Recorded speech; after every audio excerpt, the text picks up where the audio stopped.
امشب در 24 موشک‌های ایرانی روسیه تهدیدی مستقیم از نگاه اتحادیه اروپا. در واکنش به تحولات جنگ اوکراین، واشنگتن و لندن در جریان سفر نخست وزیر بریتانیا به آمریکا ابعاد حمله احتمالی اوکراین به عمق خاک روسیه را بررسی می‌کنند. گزارش نهادهای اطلاعاتی درباره احتمال از سرگیری فعالیت‌های جمهوری اسلامی در 2 سایت هسته‌ای پروژه نظامی آماد همزمان با افزایش نگرانی‌ها در غرب. همزمان با ادامه فراخوان‌ها برای بزرگداشت شروع خیزش زن زندگی آزادی در ایران، کمیته حقیقتیاب سازمان ملل میگه جمهوری اسلامی سرکوب زنان و دختران رو بیشتر کرده. و محکومیت‌های گسترده در واکنش به کشته شدن 14 شهروند هزاره و شیعه توسط داعش در افغانستان. گزارشگر سازمان ملل میگه این جنایت نیاز به پاسخگویی بین‌المللی داره. از استودیوی ایران اینترنشنال این 24 است با فرداد فرهزاد. بینندگان ایران اینترنشنال در ایران و سراسر جهان سلام و وقت بخیر. نخست وزیر بریتانیا از ساعتی پیش وارد واشنگتن شده تا با جو بایدن رئیس جمهوری آمریکا درباره مرحله بعدی حمایت از اوکراین گفتگو کنه. رویترز میگه یکی از محورهای اصلی مذاکرات بررسی امکان استفاده از موشک‌های غربی برای هدف قرار دادن مواضعی در عمق خاک روسیه است. سفر استارمر به واشنگتن در حالیه که تنش‌ها بر سر ارسال تسلیحات غرب به اوکراین و موشک‌های ایران به روسیه افزایش پیدا کرده. همزمان اتحادیه اروپا در بیانیه‌ای انتقال موشک‌های بالستیک ایران به روسیه را به شدت محکوم کرده و اون رو تهدیدی مستقیم برای امنیت کشورهای اروپایی دونسته. مسئول سیاست خارجی اتحادیه اعلام کرده اروپا به سرعت و با اقدامات جدید علیه برنامه موشک بالستیک و پهپادی جمهوری اسلامی اقدام می‌کنه. این تحولات در حالی که اوکراین ساعتی پیش اعلام کرد روسیه از شروع جنگ تا حالا 8060 فروند پهپاد شاهد به سمت اوکراین پرتاب کرده.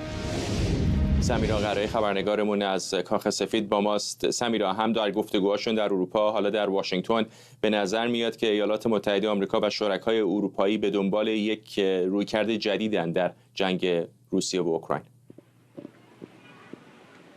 همینطوره، به دنبال یک رویکرد جدیدی هستن. بحث محدودیت هایی که ایالات متحده تعیین کرده بود برای تسلیحاتی که در اختیار اوکراین قرار میداد، این داره دستخوش تحول میشه. یعنی از بهار به هر حال اون ممنوعیت سراسری که ایالات متحده برای تسلیحات خودش گذاشته بود که اوکراین حق نداشت به هیچ عنوان از این تسلیحات در داخل خاک روسیه استفاده بکنه، بهار اون عوض شد و الان هم آقای بایدن فکر می‌کنم روز گذشته بود در گفتگو با خبرنگاران که ازش پرسیدن آیا اجازه میده که اوکراین بخواد از موشک‌های دوربرد علیه روسیه استفاده کنه، گفت که داریم روش کار میکنیم.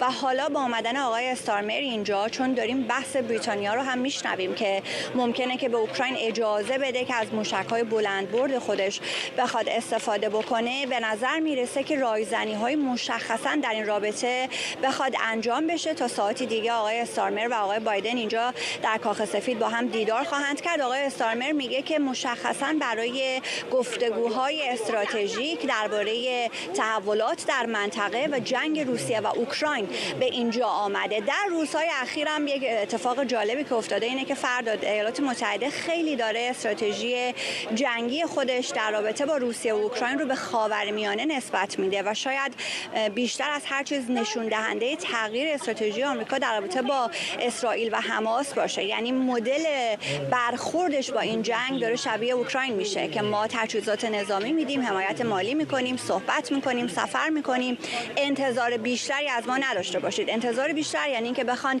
میانجی صلح باشن. شاید این اتفاق هم داره زیرپوستی اینجا در کنار داستانهای اوکراین میفته، نکته‌ای که باید در نظر بگیریم. اما کنار همه این بحث‌ها که حالا آیا از موشک‌های بلندبرد استفاده بکنن یا نه، پوتین هم ساکت نبوده. ما اظهار نظرهای بسیار تند و تیزی شنیدیم که آقای پوتین معتقده که اگر این تسلیحات، این موشک‌های بلندبرد در عمق روسیه بخواد فرود بیاد، حالا این موشک‌های آمریکایی یا بریتانیایی، به معنای اعلام جنگ کشورهای ناتو و ایالات متحده علیه روسیه است و روسیه هم استراتژی خودش رو در این رابطه تغییر خواهد داد. پس تنش‌ها بسیار زیاده. در شرایط فعلی آمدن آقای استارمر به اینجا هم داره نشون میده که در رابطه با اوکراین و روسیه استراتژی‌های دو کشور، هم ایالات متحده هم بریتانیا، داره دستخوش تحولاتی چی میشه. از طرفی بیایم نگاه بکنیم که در آینده چه اتفاقی خواهد افتاد در 4 سال بعد، برای اینکه این دولت به هر حال کارش رو تمام خواهد کرد. دولت بایدن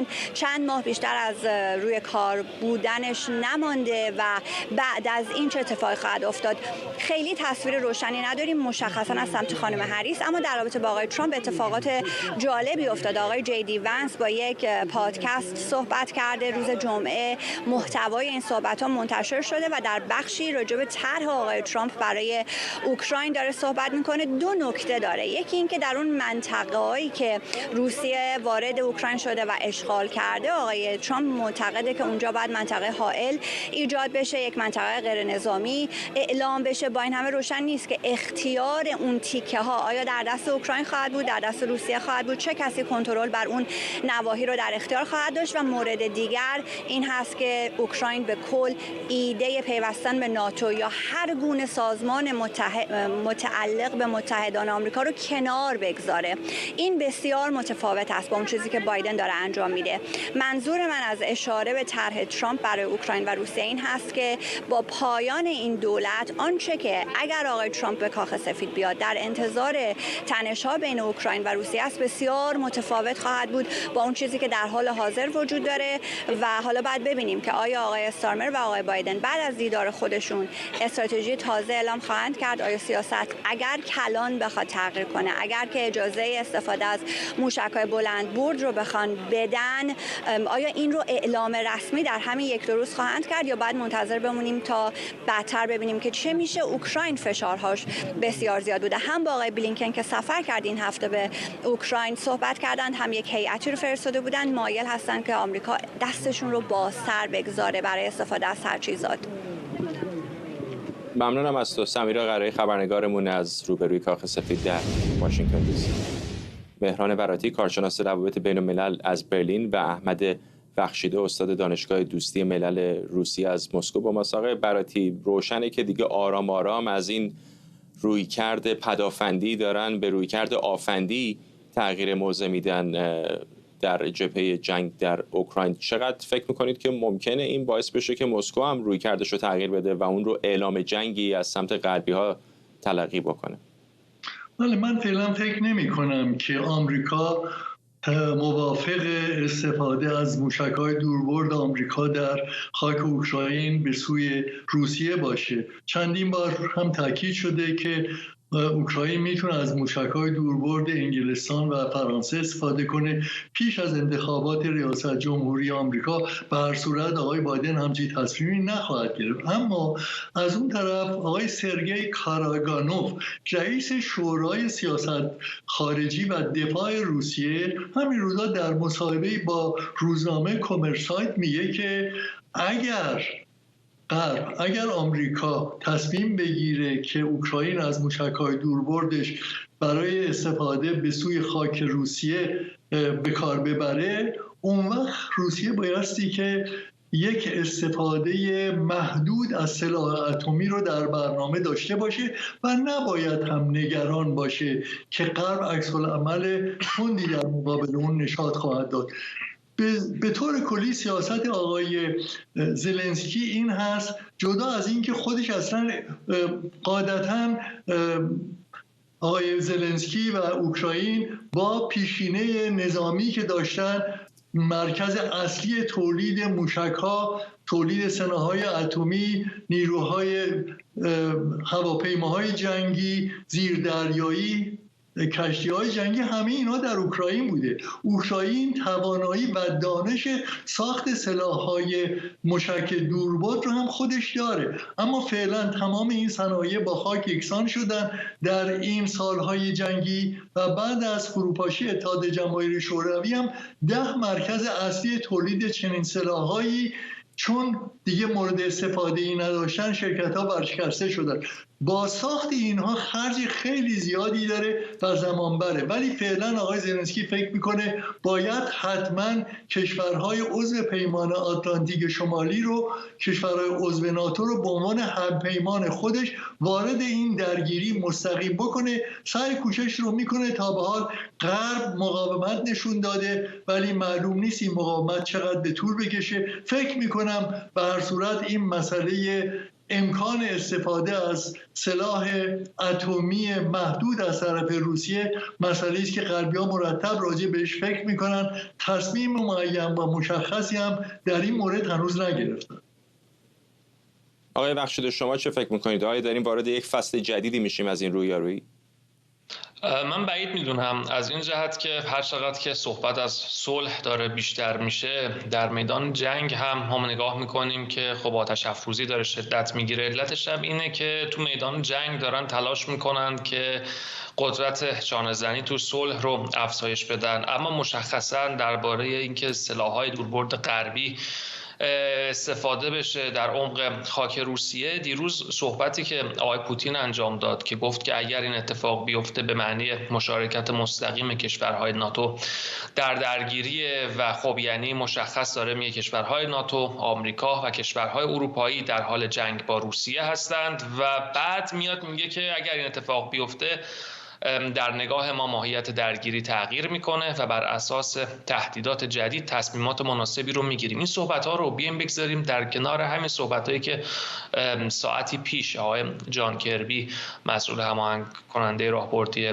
شورای امنیت ملی کاخ سفید گفت. به نظر میرسه که این خطکشی ها رو طرفین کاملا دارن درک میکنن. بیشتر میتونه یک بخشش فضای جنگ روانی باشه که فشار میاره به سمت روسیه، چون اون چیزی که از صحبت آقای جان کربی هم مشخصه، آمریکا تغییر رویکرد نداده و مبنایی نداره که از سلاح‌های آمریکایی در عمق خاک روسیه استفاده بشه. اما یک پرسش وجود داره که آیا آمریکایی‌ها موافق هستند که از سلاح‌های بریتانیایی و فرانسوی استفاده بشه یا نه؟ اما باز اگر همین اتفاق هم بخواد بیفته در خانش روسیه خیلی تفاوتی نمیکنه، چون میگه که یک کشور عضو ناتو داره این اتفاق رو انجام میده و چون تو دکترین هسته‌ایش میگه که اگر موجودیت روسیه تحت خطر بیفته میتونه از سلاح هسته‌ای استفاده بکنه. اینجا اون پرسش مشخصا مطرح میشه. اما آقای زلنسکی هم دیشب یه انتقادی کرد، من فکر می‌کنم خیلی معنا داره و انتقادش این بود که غرب در واقع حملات به عمق خاک روسیه با سلاح‌های دوربرد رو رها کرده. حالا اگه بیاد بگه که اوکی محدودیت‌ها رو ما برمی‌داریم اما برای سلاح‌هایی که موشک ندارن، او گفتش که این عملاً در واقع به معنی برداشته شدن محدودیت‌ها نیست، چون که خب از زمین که نمیتونه اوکراین حرکتی بکنه، اون مبناش بر اینه که بتونه از مسیر موشکی و پهپادی بتونه اون رو گسترش بده دیگه. ظاهرا خود آقای زلنسکی همین درک رو داره که طرف ناتو نمیخواد خودش رو در چاه جنگ بندازه. اونها برنامه بر این بود که روسیه در این چاه بیفته، قرار نیست که خود اونها هم دوچار همین خطا بشن. آقای براتی، همین الان میبینم که آقای جان کربی هم این دقایق پیش گفته که هیچ تصمیمی برای تغییر رویکرد ایالات متحده آمریکا در مورد فرستادن موشک‌های دوربرد به اوکراین وجود نداره. ولی جالبه از اون طرف در اتاوا در کانادا داریم میشنویم که نخست وزیر کانادا میگه که کانادا کاملا حمایت میکنه از ارسال موشک‌های دوربرد به اوکراین. این عدم هماهنگی بین کشورهای غربی در این مورد رو چطوری میبینید؟ خب ببینید، این درست همون مسئله است که در مورد عضویت اوکراین در پیمان آتلانتیک شمالی مرتب روش صحبت میشه. همین بار آخر صحبت از این بود یه وضع جدیدی رو به وجود بیارن که اوکراین عضو پیمان آتلانتیک شمالی باشه، منتها اعتبار عضویتش از زمان مشخصی در آینده تعیین بشه. خب الان هم آقای زلنسکی بسیار هوشمندانه سعی میکنه که کشورهای عضو پیمان آتلانتیک شمالی رو مستقیما وارد به عنوان همپیمان نظامی خودش وارد این درگیری بکنه، نه به عنوان کسانی که کشورهایی که حالا به اوکراین موشک میدن یا سلاح‌های جنگی مختلف میدن، بلکه به عنوان کشورهایی که دارن از یک عضو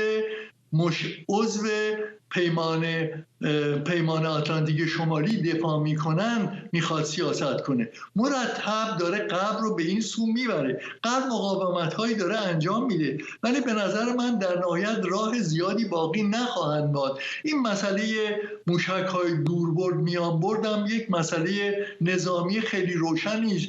تا کجای روسیه امکان داره که بره. آیا میتونه یه استفاده 2000 کیلومتری بکنه یا 700 کیلومتری، 500 کیلومتری؟ از 500 کیلومتر به بعد موشک‌ها دوربرد محسوب میشن یا میانبرد محسوب میشن. این مسئله ناروشن است. فکر میکنم آقای زلنسکی هوشمندانه از این وضع استفاده میکنه و احتمالاً به احتمال خیلی قوی ایشون موفق در این خواهد شد که این اجازه رو بگیره. من فکر میکنم در این میان اوکراین خودش امکان ساخت موشک‌های دوربرد رو هم داره. همین چند روز پیش یکی از این موشک‌ها رو آزمایش کردن، موشک‌های به اصطلاح میانبرد رو، موشک‌هایی که خاصیت یا امکان به اصطلاح نصب کلاهک‌های اتمی هم داره. گفتن موفقیت آمیز آزمایش کردن، احتمالاً خودش میره به این سو این کار رو به پیش ببره، ولی مایله که هرچی هست این مسئله به نام سلاح‌هایی از فرانسه، انگلیس و آمریکا انجام بگیره. این عواقب نظامی، اقتصادی و اجتماعی بسیار گسترده‌ای داره. اوکراین در وضع بسیار بسیار خطرناکی قرار داره. مرتب مردمش، کسانی که قراره به جنگ برن، حاضرن فرار میکنن به کشورهای دیگه، جنگ رو بی آینده میدونن. بنابراین موفقیت در این جنگ باید الان انجام بگیره و این هم بدون این موشک‌ها انجام شدنی نیست. به هر سو فکر میکنم راهی برای این پیدا خواهند شد که حالا نباید حتما انگلیس و فرانسه باشن، کشورهای دیگر هم هستن که موشک‌های دوربرد دارن، میتونن بدون اینکه نام این کشورها رو اون باشه از این موشک‌ها استفاده کنن. این امکانی است که من روش حساب میکنم. آقای بخشیده خیلی کوتاه اگر بفرمایید. آقای براتی به برد موشک‌ها هم اشاره کرد، ولی خب حدس می‌زنم که هدف ولادیوستوک که نیستش. بسیاری از شهرهای مهم روسیه در غرب این کشور هستن، از جمله خود پایتخت مسکو. اگر واقعا این حملات صورت بگیره که همین الان هم می‌بینیم اوکراینی‌ها با پهپاد بارها به بعضی از مواضع در داخل خاک روسیه حمله کردن، چقدر فکر می‌کنید که افکار عمومی در روسیه ممکنه نگاهشون به جنگ عوض بشه؟ 700 کیلومتر یعنی مسکو. یعنی اگر که مبنا بر این باشه که از موشک‌های میانبرد استفاده بکنن با برد 700 کیلومتر، از همون جایی که کورسک هست امروز اونها قرار دارن میتونن مسکو رو هدف قرار بدن. اگر این اتفاق از سمت موشک‌های عضو ناتو بیفته، من فکر میکنم که حالا آقای کارگانوف گفتش که ما یک کشور عضو ناتو رو هدف قرار میدیم، اما پیشتر من اگر اشتباه نکنم خود آقای پوتین همین موضوع رو گفته بود، یا حداقل دیگه آقای مدودوف رو من یقین دارم که گفته بود که اگر این اتفاق بیفته اون کشوری که موشک داده رو ما هدف قرار میدیم. فراموش نکنیم روسیه 1 ساله که موشک‌های در واقع سامانه سارمات رو در حالت آماده باش قرار داده. در اون چیزی که روس‌ها میگن که این میتونه تا آمریکا رو هم هدف قرار بده و یک بار هم گفتن که آمریکایی‌ها مراقب باشن اگر که آتش جنگ رو بخوان افزایش بدن، این به این معنی نیست که آتش جنگ فقط در خود اوکراین باشه، میتونه گریبان خودشون رو بگیره.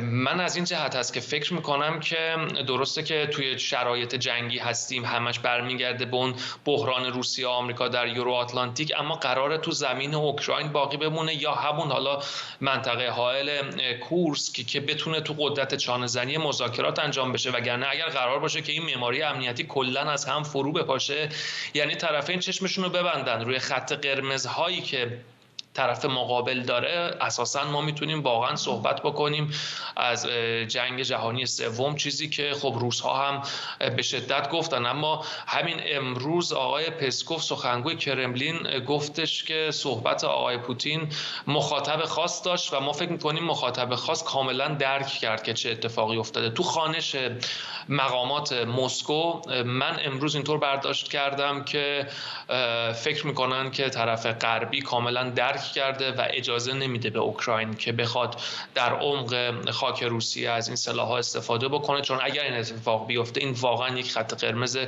خیلی جدی هست برای روسیه. طبیعتا در اون شرایط اصلا مردم هم کاملا در پشت حکومت قرار میگیرند. ممنونم از هر دوی شما. مهران براتی، کارشناس روابط بین الملل از برلین، و احمد بخشیده، استاد دانشگاه دوستی ملل روسیه از مسکو. بر اساس گزارشی از مؤسسه علوم و امنیت بین‌الملل، جمهوری اسلامی فعالیت‌هاش رو در 2 سایت هسته‌ای سنجریان و گلابدره در پروژه نظامی آماد با سرعت از سر گرفته. این نهاد بر اساس تحقیق نهادهای اطلاعاتی غربی گفته کارشناسانی که در گذشته پروژه آماد رو پیش می‌بردن مجدداً به این سایت‌ها رفت و آمد دارند و تدابیر امنیتی هم تشدید شده. جزئیاتی از فعالیت در این 2 سایت منتشر نشده، اما به گزارش مؤسسه علوم و امنیت بین‌الملل فعالیت‌ها با آزمایش مواد منفجره قوی، تحقیقات و توسعه فنی حساس مرتبطند. همزمان آمریکا، آلمان، بریتانیا و فرانسه خواهان همکاری کامل و فوری جمهوری اسلامی با آژانس بین‌المللی انرژی اتمی شده و گفتند صبر شورای حکام آژانس بی‌نهایت نیست. در بیانیه این 4 کشور با اشاره به گزارش مدیر کل آژانس در مورد عدم پیشرفت در همکاری تهران و این نهاد ناظر گفته شده ایران به پرسش‌های آژانس در مورد فعالیت‌ها در ترقوزآباد و ورامین توضیحات فنی معتبری ارائه نکرده. علیرضا نامور حقیقی، تحلیلگر سیاسی از تورنتو با ما. آقای نامور حقیقی، از این طرف می‌بینیم که حرف دیدار آقای پزشکیان و آقای گروسی است، از طرف دیگه گزارش‌های این چنینی میاد در مورد توسعه برنامه‌های هسته ایران، از جمله به نظر اونطوری که ادعا میشه از سرگیری پروژه آماد. کجا ایستاده ایران به دنبالش هست به نظرتون؟ با سلام خدمت شما و بینندگان محترم. خب مؤسسه آقای آلبرایت قبلا گزارش‌های متعددی توی زمینه‌ها داده، ولی خب اینا اگر به صورت مستند باشه طبیعتاً آژانس میتونه دست بذاره و خواستار رسیدگی و تحقیق بشه. ولی به هر حال خود مؤسسه علوم و امنیت بین‌الملل هم قاطعانه صحبت نکرده که گفته به نظر میرسه که ممکنه این کارها در حال انجامه. بخش مهمش این است که ولی دست آژانس مقدار تو سایت‌های نظامی محدوده، اینطور نیست؟ یعنی اگر ایران خودش همکاری نکنه به همین راحتی نیست که آژانس بتونه بگه ما هر جایی رو می‌خوایم بازرسی کنیم. نه طبق قانون اگر مواردی باشه که مستند باشه و اونا احساس کنن که فعالیت نظامی داره صورت میگیره از طریق برنامه هسته‌ای، میتونن تقاضای تحقیق رو بررسی کنن، این کار میتونن انجام بدن. ولی به هر حال الان چیزی که آقای آلبرایت داده گفته یک رفت آمد صورت میگیره، ولی خب با رفت آمد که الزاما میتونه حتی اینا علامت‌های به قول معروف میس اینفورمیشن باشه، به معنی اینه که اونا میدونن این ساتلایت‌ها میگیرن و ممکنه اقدامات انجام بدن برای اینکه همچین خبرهای منتشر بشه. اینم میتونه باشه. به هر حال ببینید اگه روند عمومی نگاه کنیم ایران 2 تا راه بیشتر نداره که باید اعتماد سازی کنه یا بره به سمت ساخت بمب. اگر مسیر هر دو تاش هم مشخصه، اگر بخواد بره به سمت ساخت بمب طبیعتاً باید از NPT خارج بشه و بازرسی آژانس رو بیرون کنه و بره به سمت ساخت بمب و پی تمام تحریم‌ها و حتی حمله نظامی رو هم به جون بخره. یه مسیر هم اینه که اعتماد سازی کنه، توافق کنه و منتظر بشه ببینه انتخابات ریاست جمهوری آمریکا چی میشه و بیاد توی مذاکرات جدید که به نظر میرسه که هم اروپا و آمریکا و هم خود ایرانیان میدونن باید مذاکرات جدیدی بشه برای که با این تحولاتی که در 4 سال گذشته اتفاق افتاده و اون فرصتی که در دوره بایدن برای احیای برجام از بین رفت 2 سال پیش و ایران 300-400 میلیارد دلار خسارت دید، این نیازمند مذاکرات جدیده. اگر دولت رو نگاه کنیم، استراکچر دولت، تیم وزارت خارجه، مشکلات اقتصادی کشور رو نگاه کنیم، مشکلات سیاسی کشور نگاه کنیم، همه گمان از این میبره که ایران راهی جز حرکت به سمت توافق نداره. اما خب بعضی موقع ممکنه به قول معروف در این نوع نظام‌ها توهمات محاسباتی ایجاد بشه، فکر کنن که فضا بین‌المللی آماده است و فرض کنیم ممکنه بتونن این موقعیتی است که این کار رو انجام بدن، چون در سال 81 هم همین توهمات بود دیگه، گفتن آقا تا 6 ماه دیگه 9 ماه دیگه ما بمب میسازیم، بعد معلوم بود که خب نمیتونن و خبرش هم لو رفت که اون مسائل پیش اومد در 22 سال گذشته. الانم میتونه این باشه، ولی من بعید میدونم که سیستم بره به سمت راه دوم، برای که نه لحاظ بین‌المللی امکان وجود داره، یعنی هیچ کدوم از قدرت‌های جهانی خواستار همچین امری نیست. دوم ظرفیت‌های اقتصادی ایران در بدترین وضعیت، حتی برق و آب و گاز و نفت و اینا همه چالش، بنزین چالش داره برای کشور. نکته سوم این است که تو بلوک قدرت هم حتی اجماع وجود نداره. چهارم این دولتی که سر کار هست، این دولت برای اینی که شما بتونید توافق کنید، نه اینکه بخوای بری حرکت با ریسک بالا انجام بدی. نه تیم وزارت خارجهش به درد این کار میخوره، نه رئیس جمهور، یعنی اونا به درد این بازی نمیخورن. و از همه مهمتر این که جامعه مخالف این کاره. شاید مثلا در سال 82 جامعه حمایت میکرد از این حرکت، ولی الان اکثریت جامعه مسئله معیشت، مسئله آینده براشون مهمتره و میدونن حرکت به این سمت ایران وارد درگیری میکنه. از همه مهمتر این است که حکومت به هر حال طبیعتاً مسئله جانشینی داره و مسئله جانشینی در موقع درگیری قطعاً خطرناک خواهد بود و حرکت به سمت بمب تمامیت ارضی توسعه رو با خطر جدی مواجه میکنه. من فکر نمی‌کنم بخوان کار دوم رو انجام بدن، چون صورت حسابش حکومت نمیتونه بپردازه. اما در مورد کار اول طبیعتاً الان دو طرف دارن کارتاشون رو سنگین میکنن. ایران داره غنیسازیش افزایش میده، ساندویچاش داره پیشرفته میکنه و داره موقعیتش رو افزایش میده برای که بتونه تو کارت مذاکراتی کارتش قوی باشه. اونها هم تحریماشون رو، همین تحریم هوایی رو هم میشه تو همین قلمرو دید که و فشار روی آژانس که ممکنه بعداً بخوان آژانس گزارش جامع تهیه کنه. اینا کارتای چانه‌زنی دو طرفه که به نظر من بعد از انتخابات آمریکا مشخص خواهد کرد که کدوم طرف خواهد بود. اگر در مجموع نگاه کنیم غرب هم نمیخواد وارد درگیری بشه و یک کمی یه علتی هم که به قول معروف دست به عصا راه میره و حتی اگر بیانیه رو نگاه کنید در حقیقت یه هشدار داده ولی اقدامی انجام نداده. به خاطر همینه که اونا هم برداشتشون این است که ایران هنوز تصمیم سیاسی برای حرکت به سمت ساخت بمب نداره و نه هنوز فرصت دیپلماسی وجود داره. فرصتش محدوده، خیلی کمه، مخالف هم زیاد داره از جمله روسیه، از جمله چین، ولی به هر حال امکانش هست. ممنونم از شما. علیرضا حقیقی، تحلیلگر سیاسی از تورنتو کانادا. همزمان با 36مین سالروز کشتارهای تابستان سال 67 و 32مین سالروز ترور میکنوس، نشستی با حضور فعالان سیاسی و حقوق بشر با موضوع دادخواهی و پیگیری جنایات جمهوری اسلامی در سطح بین‌المللی در شهر برلین برگزار شده. در این نشست با اشاره به تجربیات پیشین در مسیرهای دادخواهی و پیگیری‌های بین‌المللی جنایات جمهوری اسلامی درباره مسیرهای پیشرو و استفاده از این تجربیات صحبت شد. همکارم احمد صمدی هم از محل این نشست در برلین به ما پیوسته. احمد، چه گفته شده تا حالا در این نشست؟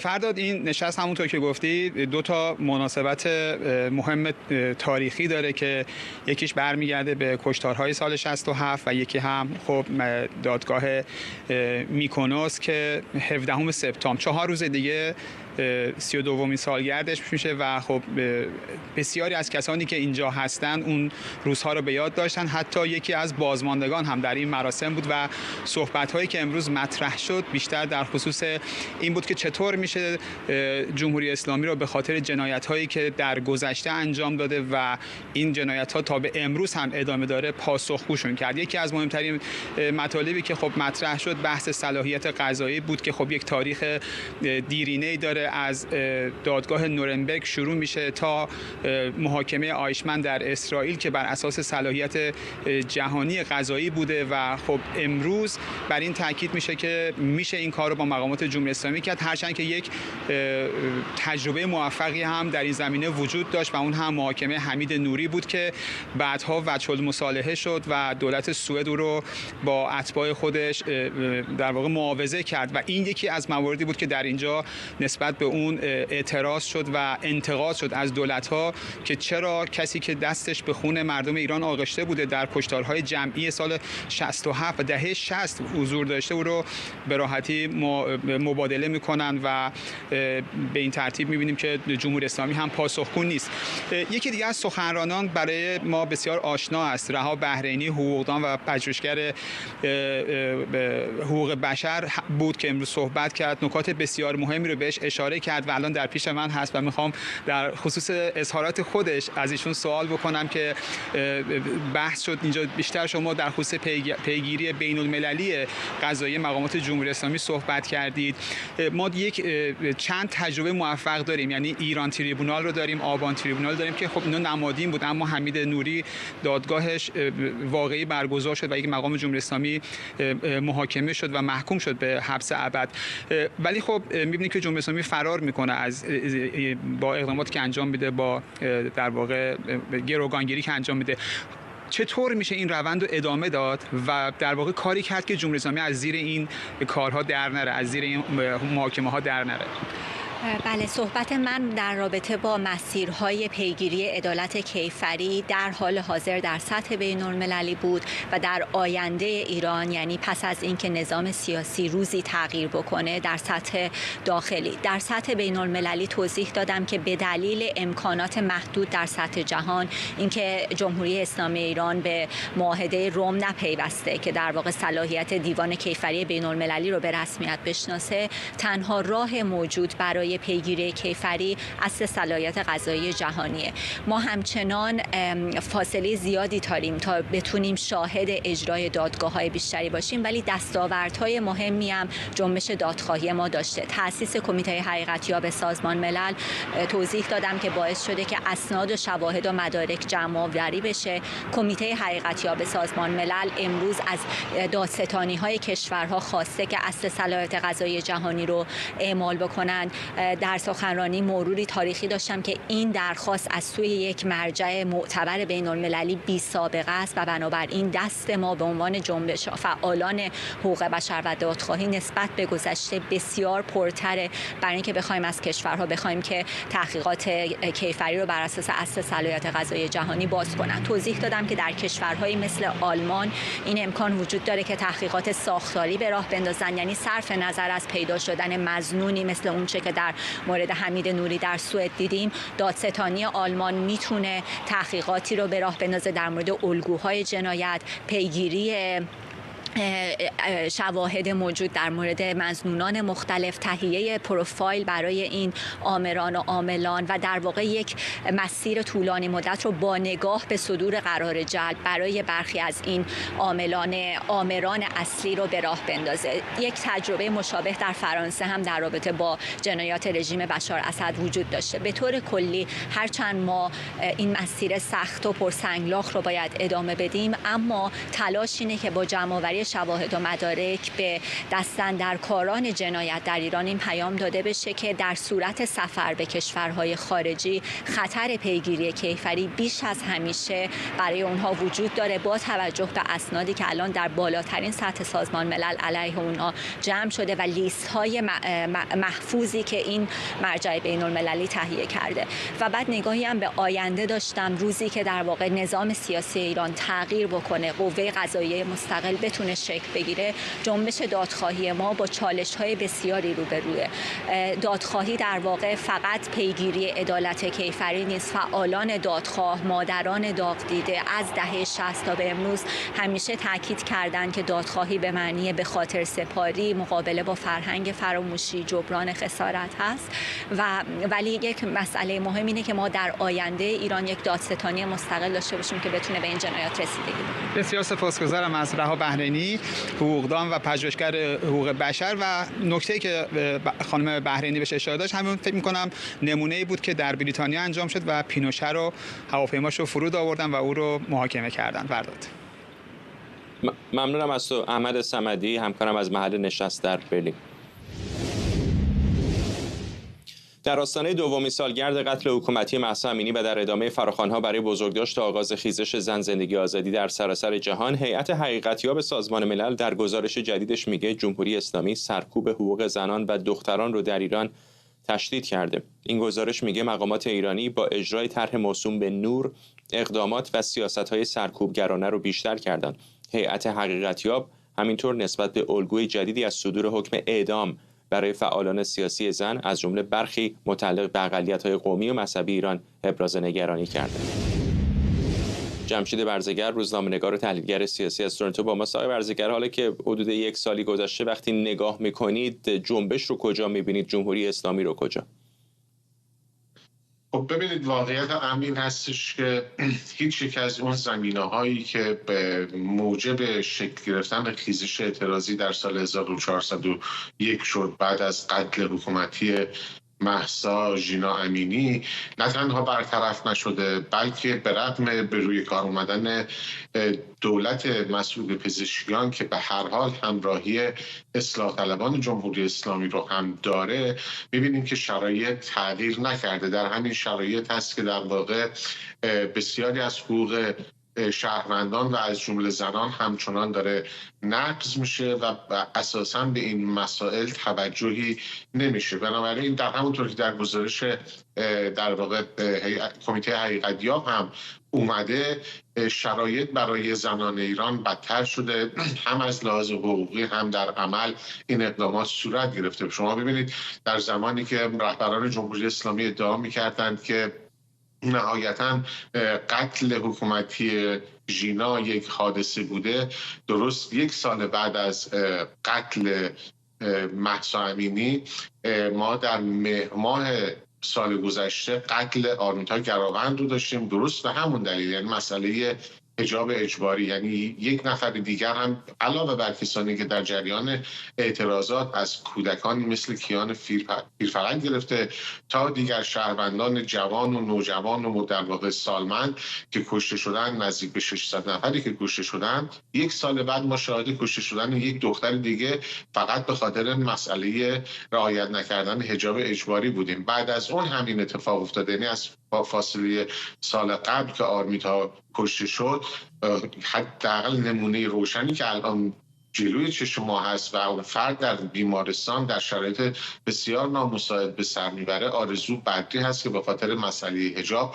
در واقع هدف گلوله مستقیم قرار گرفت. البته همه اینها تازه باز به جز مواردی است که زندانیان زنی که از زندان آزاد شدن و بعد در واقع به دلیل آنچه که در زندان متحمل شده بودن و هنوز پوشیده است برای ما، جان خودشون رو از دست دادن، مثل مورد سارا دلبری. در واقع گزارش کمیته حقیقت‌یاب یک مرور کلی است به اینها و همینطور که اشاره کردید صدور احکام بی سابقه به اتهام بد برای شماری از زنان فعال مدنی و سیاسی. خیلی کوتاه اگر بفرمایید چقدر این فراخوان‌های عمومی در سراسر جهان که توسط چهره‌های مختلفی مطرح شده در آستانه دومین سالگرد قتل مهسا امینی فکر می‌کنید که با استقبال روبرو خواهد شد و چقدر میتونه مؤثر باشه به خصوص برای جنبش در داخل ایران؟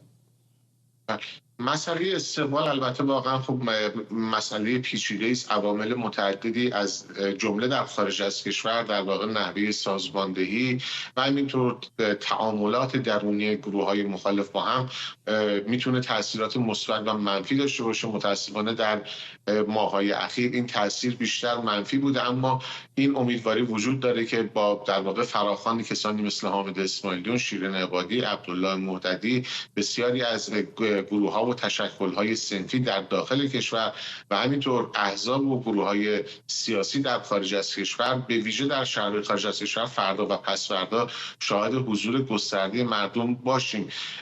تردیدی نیست که این میزان مشارکت میتونه در واقع تأثیر جدی بگذاره بر روی هم مبارزان در داخل کشور، کسانی که در واقع مقاومت مدنی رو در این سال 3 سال گذشته رها نکردند، هم بر نیروی سرکوب جمهوری اسلامی تأثیر بگذاره که میدونیم الان طبق گزارش‌هایی که هست به شدت فضا رو در سقز و در نزدیکی مزار ژینا در واقع امنیتی کردن تا اجازه شکلگیری هسته‌های اعتراض رو ندن. اما فراخوان برای اعتصاب سراسری میتونه در واقع محرکی باشه برای این کار و امیدوار هستم که در واقع همونطور که خانواده‌های دادخواه تاکید کردن، چهره‌های سیاسی تاکید کردن، در واقع مردم ایران بتونن نشون بدن که از مطالبات خودشون عقب ننشستن و این جنبش نه تنها عقب ننشسته بلکه قوی‌تر از قبل به سوی اهداف خودش که در واقع گذار از جمهوری اسلامی و استقرار یک حکومت دموکراتیک مبتنی بر حقوق بشر و سکولاریسم هست شکل بگیره. ممنونم از شما. جمشید برزگر، روزنامه‌نگار و تحلیلگر سیاسی از تورنتو. کشته شدن 14 شهروند هزاره و شیعه در ولایت دایکندی در مرکز افغانستان توسط داعش خراسان محکومیت‌های بیشمار بین‌المللی به همراه داشته. ریچارد بنت، گزارشگر ویژه سازمان ملل برای حقوق بشر افغانستان، گفته این کشتار هولناک جنایتی بین‌المللی و نیاز به توجه بین‌المللی داره. تهران هم خواهان اقدامات فوری برای مجازات عاملان این جنایت شده و سخنگوی وزارت کشور طالبان از آغاز تحقیقات درباره این حادثه خبر داده. داعش با به عهده گرفتن این کشتار گفته هدف شیعیان بودند و تایید کرده که به سوی مردم غیر نظامی به گفته اونها تیراندازی کرده. همکارم رازی دانش از استودیوی دیگر ما در واشنگتن با ماست. رازی، بیشتر به ما بگو در مورد این حادثه چین حمله چطوری اتفاق افتاد، چه جزئیاتی داریم؟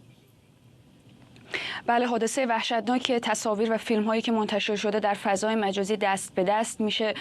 روز گذشته، روز پنجشنبه حوالی بعد از ظهر بوده که گروهی از شهروندان هزاره و شیعه از ولایت دایکندی داشتن میرفتن به استقبال یکی از دیگر از شهروندان هزاره و شیعه که از عراق و زیارت شیعیان در کربلا برمیگشته. یعنی اینا کاملا غیر نظامی بودن و وقتی در مسیر بازگشت بودن با 4 مسلح روبرو میشن.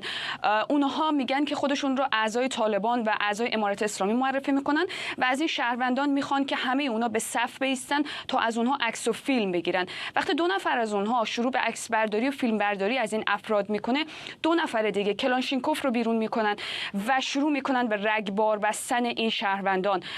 وقتی که اونها شهروندان به روی زمین میافتن، در تصاویری که منتشر شده حتی این افراد مسلح با تفنگچه 7 تیر میرن بالای سر اونها و تیر خلاص به سمت این افراد شلیک میکنن تا مطمئن بشن که همه این افراد رو به قتل رسوندن. وقتی از محل دور میشن، چند نفر زخمی بر جا میمونه. 14 نفر کشته و 4 نفر زخمی، از نوجوان 14 ساله تا پیرمرد 70 ساله و همه اونها مرد بودن.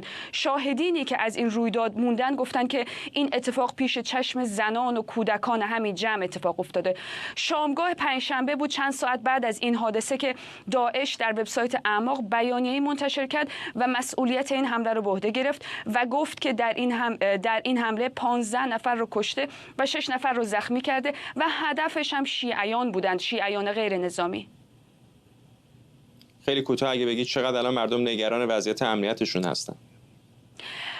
ببین، واقعا فعلا دسترسی به افراد و شهروندان در ولایت‌های غور و دایکندی کمی سخته، اما همینطوری که جبهه آزادی گفته اینه که طالبان تمام مردم رو در اون منطقه خلع سلاح کردن و به غیر از میلیشه‌های طالبان هیچ گروه دیگری اونجا مسلح نیست و طالبان هم که بارها نشون دادن که انگیزه‌ای برای دفاع از دیگر شهروندان افغانستان، کسانی که خارج از این گروه هستند، رو بر عهده نمیگیرن و انگیزه‌ای برای انجام این کار ندارن.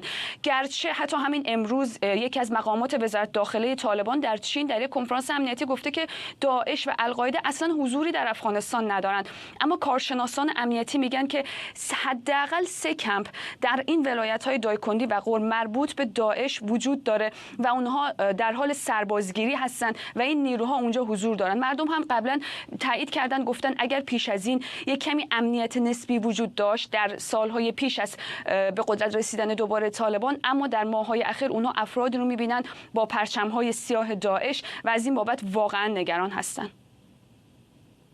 بازم خیلی کوتاه‌تر اگر بگی چه هست واقعا پاسخشون برای حمله این چنینی؟ چه هدفی رو دنبال می‌کردن؟ خب همینطوری که گفتم، داعش وقتی گفته در بیانیه خودش که به شیعیان حمله میکنه، بارها مسلمانان شیعه رو رافضی خطاب کرده و جنگ علیه اونها رو و کشتار اونها رو جهاد برای خودش در نظر گرفته. به خاطر همین مسئله به راحتی نیروهای خودش رو آموزش میده تا به هر فرد هزاره و شیعه‌ای در هر جایی از افغانستان که میبینه حمله بکنه. فکر میکنم پیشتر بود که داعش بیانیه منتشر کرده بود و گفته بود که من همه شیعیان رو از بغداد تا خراسان رو از بین میبرم و همه اونها رو خواهم کشت. ممنونم از تو همکارم رازی دانش از استودیوی ما در واشنگتن دی سی. و ممنونم از شما که بیننده برنامه 24 امشب بودید. این برنامه رو کمی دیرتر میتونید در یوتیوب هم ببینید.